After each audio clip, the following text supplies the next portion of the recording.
Ils sont soupçonnés d'avoir dérobé de la porcelaine à l'Élysée. 2 hommes ont été interpellés ce jeudi, soupçonnés d'avoir extrait une centaine d'objets, notamment des assiettes et des tasses, du palais présidentiel. Selon le Parisien Nouvelle Fenêtre, qui a révélé l'information que TF1 Info est en mesure de confirmer, leur trafic a duré plus de 2 ans. Selon nos informations, les 2 hommes ont été arrêtés dans le Loiret et à Versailles, Yvelines.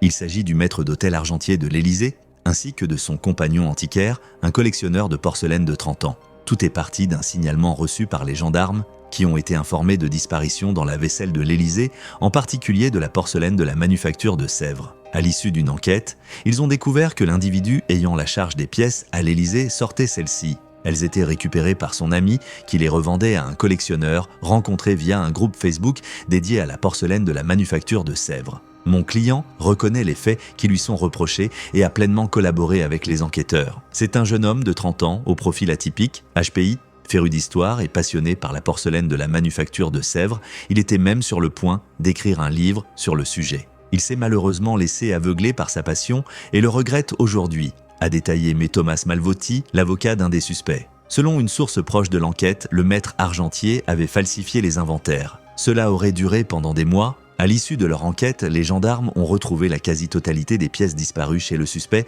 lequel travaille comme gardien au Louvre. Seules quelques-unes ont été revendues par le collectionneur. Les 3 hommes ont passé 2 jours en garde à vue. Ils seront jugés le 26 février prochain